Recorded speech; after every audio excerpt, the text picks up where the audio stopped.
নমস্কাৰ। ডায়েৰীৰ পৃষ্ঠাত বক্তৃতালাগি মুখস্থ কৰা আৰু ক'ৰবাত কিবা দুই এষাৰ ক'বলৈ দিলেই কাগজৰ টুকুৰা হাতত লৈ ফুৰা বিজেপিৰ যুৱ মৰ্চাৰ সভাপতি ৰাকেশ দাসে যোৱাকালি দেখিলোঁ যে গৌৰৱ গগৈ ডাঙৰীয়াক সমালোচনা কৰিবলৈ গৈ কৈ দিছে যে গৌৰৱ গগৈ ডাঙৰীয়াই হেনো বেলেগ কাৰোবাৰ স্বতলিপি মতে কথাবোৰ কয়।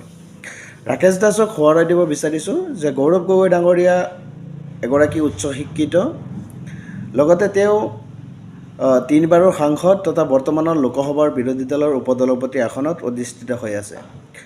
আৰু এইজন গৌৰৱ গগৈ ডাঙৰীয়াকে হৰুৱাবলৈ যোৱা লোকসভা নিৰ্বাচনত গোটেই মন্ত্ৰীসভাকে প্ৰমুখ্যে বিজেপি দল ৰাজ্যিক তথা ৰাষ্ট্ৰীয় পৰ্যায়ৰ সকলোৱে দেখিলোঁ যে যোৰহাটত বাহৰ পাতিছে। তাৰ উপৰিও আমি দেখিছোঁ যে গৌৰৱ গগৈ ডাঙৰীয়াক পৰাজয় কৰিবলৈ মন্ত্ৰী পীযুষ হাজৰিকা ডাঙৰীয়াই কৈ দিছিলে যে গৌৰৱ গগৈ ডাঙৰীয়া যদি জয় হয় তেতিয়াহ'লে তেওঁ ৰাজনীতি জীৱন ত্যাগ কৰিব বুলি। গতিকে এনেধৰণৰ আৰু বিভিন্ন ধৰণৰ উদাহৰণ আছে। গৌৰৱ গগৈ ডাঙৰীয়াৰ ভৰিৰ ধূলিৰ সমানো যোগ্যতা নাই ৰাকেশ দাসৰ।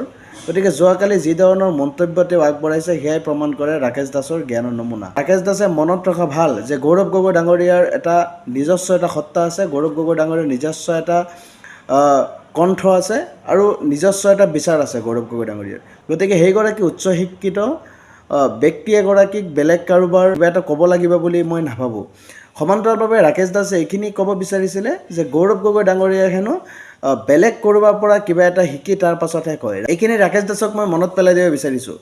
গৌৰৱ গগৈ ডাঙৰীয়া তোমাৰ নিচিনা এনেকুৱা মুখস্থ বিদ্যা তেওঁ অৰ্জন কৰা নাই যে তেওঁ বেলেগ কাৰোবাৰ স্বতলিপি মতে তেওঁ কথাবোৰ ক'ব। তেওঁৰ নিজস্ব বিচাৰ আছে, তেওঁৰ নিজস্ব এটা প্ৰতিভা আছে আৰু তেওঁৰ নিজস্ব এটা জ্ঞান আছে, যাৰ কাৰণে তেওঁ বাহিৰত উচ্চ শিক্ষিত অৰ্জন কৰি তেওঁ তিনিবাৰৰ সাংসদ হোৱাৰ উপৰিঞ্চিও তেওঁ বৰ্তমান লোকসভাৰ বিৰোধী দলৰ উপদলপতি হিচাপে তেওঁ অধিষ্ঠিত হৈ আছে। গতিকে তোমাৰ নিচিনা ৰাকেশ দাস আৰু বিজেপি দলৰ পৰা জ্ঞান লোৱাৰ কোনো দৰকাৰ নাই।